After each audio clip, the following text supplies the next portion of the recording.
Hi hello guys, welcome back to our channel. ఈరోజైతే మనం fish fry అయితే చేయబోతున్నాం.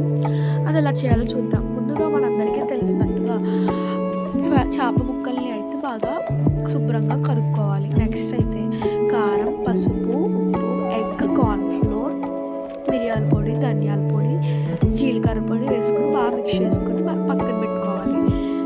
తర్వాత మనం మూకిడి పెట్టుకొని దాంట్లో ఆయిల్ వేసుకొని తర్వాత కొద్దిగా జీడిపప్పు, కరివేపాకు, పచ్చిమిరపకాయలు, జీడిపప్పు వేసుకొని బాగా కలుపుకోవాలి. అవి మధ్యలో కలుపుతూ ఉండాలి. చూస్తున్నారు కదా ఫ్రెండ్స్.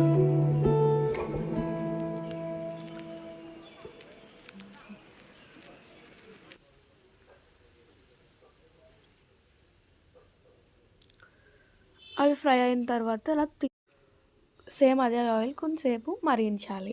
ఇప్పుడు మనం పక్కన పెట్టుకున్న జీడిపప్పు, కరివేపాకు, పచ్చిమిర్చి చూడండి ఫ్రెండ్స్. ఇప్పుడు ఇందాక ధనియాల పొడి వేయాలని చెప్పాను కానీ ఇందాక మర్చిపోయాం కాబట్టి ఇప్పుడు వేస్తున్నాను మమ్మీ. తర్వాత ఇలా బాగా మిక్స్ చేసుకొని ఆయిల్లో వేసుకోవాలి. చూడండి పీసెస్ చూడండి ఎంత పెద్దవి, ఎంత బాగున్నాయో చూడండి. జాయిగా వేసేయాలి వాటిని. చూస్తున్నారు కదా ఫ్రెండ్స్. అవి ఒక 15 మినిట్స్ వరకు ఫ్రై చేసుకోవాలి మీడియం ఫ్లేమ్ మీద.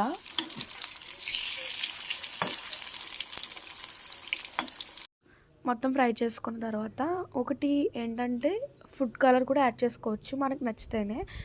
మనం తీసి పెట్టుకున్న జీడిపప్పు, కరివేపాకు, పచ్చిమిర్చి అండ్ చేప ముక్కలు పక్కన తీసి పెట్టుకోవాలి. చూద్దాం ఇప్పుడు. చూడండి ఎంత బాగా ఉడికిందో ముక్క అయితే. చూస్తుంటేనే నేను టెంప్ట్ అయిపోతున్నాను. చూద్దాం టేస్ట్ చేసి. చూడండి ఎంత లేయర్గా ఎలా కనిపిస్తుందో చూడండి friends. Okay, very spongy, very nice. చూద్దాం టేస్ట్ చేసి. Very very nice friends. మీరు ఖచ్చితంగా ట్రై చేయాల్సిన రెసిపీ అని నేను చెప్తాను. The recipe is super wonderful. And ఇప్పుడైతే మనం జీడిపప్పు ముక్కతో తిని చూద్దాము ఎలా ఉంది. ఆ ఫ్లేవర్ కూడా తగిలినప్పుడు ఇంకా ఎక్కువ టేస్ట్ వస్తుందేమో. Let's taste. Very nice friends, super recipe. Me must try అని నేను చెప్తాను.